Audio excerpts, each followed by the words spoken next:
My name is Eirini. I'm going for the upcoming. Such a pleasure to have you over. Such a pleasure. Thank you. I'm so happy to be here. So, did you expect that 30 years ago the film would be such a success? No way. No way. I was happy to just get it released.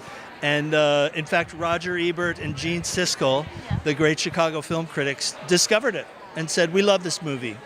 And the studio put it out with vigor after that. But really, it was a small movie about young people that they didn't know would ever find an audience. And all we knew is we wanted it to feel real. So that in a world of like hijinks and movies where, you know, let's lose our virginity and stuff like that, which, you know, there are fun movies about that. But we really wanted this one to be like first love. This is about first love, the kind you never forget. And everyone has that. Everyone has that. It never leaves you. And to see John Cusack's face, you know, just like achingly in love with Ioni's character, that's real. And that felt real in the editing room. But I didn't know it would be 30 years that we'd be talking about it. What memories does it bring back for you? You know, it brings back memories of we needed a guy to play the character of Lloyd Dobler. And couldn't find the guy. And I remember going into a Chicago restaurant to meet John Cusack. And he's like a big guy. You know, he's much taller than you'd think. And he's big. He's like a kickboxer. I wouldn't have thought of that. Yeah, me neither. So, like, I saw him before he saw me. And I stood in the doorway of this cafe. And I was like, it's him. That's him. I'm not going to let him say no. It's got to be him. So I hounded him until he said yes.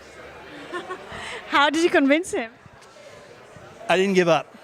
We brought him to Los Angeles, and you know, I kept pitching him, and he said, "Why should I do this movie?" And I said, "Because you get to be a warrior for optimism." And he goes, "I can play that. Yeah. I can play that.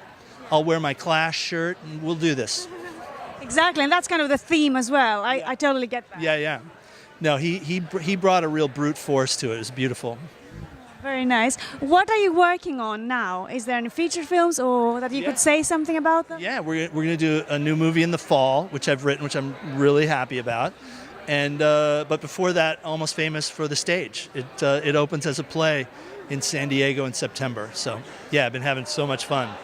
So, amazing. Go to play. Yeah. Amazing. I hope it is. Come see it. You tell me. I will. Where is it going to be? San Diego, the Old Globe Theater. Yeah. I might have to take a trip there. There you go. And raise your hand. I'll make sure you get there. Yeah. I'll contact you. Cool. It's fun. What about music? Because I know you like music and you like inserting it into your films. What do you think of the current music scene and any songs that you like, any bands that you like? I love all music, all eras. There's a duo named Lois the Child that I've been into lately. Maybe it's Louis the Child. I don't know. I just love the songs. And I love Jim James from My Morning Jacket and just like all kinds of stuff. It's just fun to keep exploring and put it on a playlist and use it in your next movie. Help the bands out. Give them a little money and let people hear their music. Because the movies that we've made and even this play, it's kind of like a big radio station where people are stuck. They're going to listen. So play them some good stuff. I agree. And we hear so much about self-tapes lately. Yeah. How do you cast your films? I go for that instinct, like what I was talking about you with Cusack. Like when you see it, you know it. And you have to keep looking until you feel it. So would you say someone will have to come and approach you? Or No, I'll come find them. So congratulations, Say Anything turns 30. Wild. Yeah.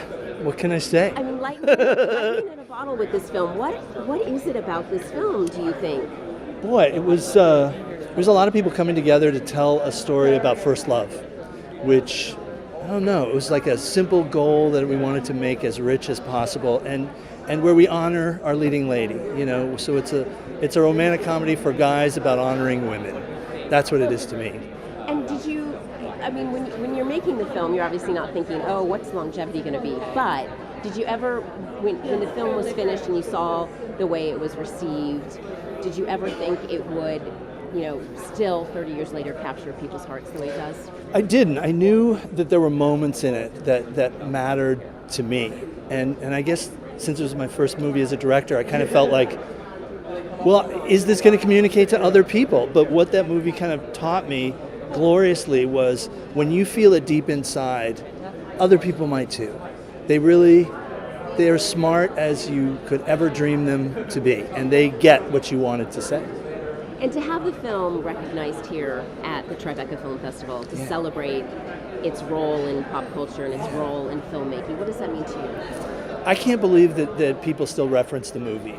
You know, and every week or so I'll see something where somebody holds up a boombox and I'm like, are you kidding me?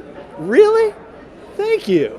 And it was a hard moment to get right in the movie. We filmed it like 3 or 4 times.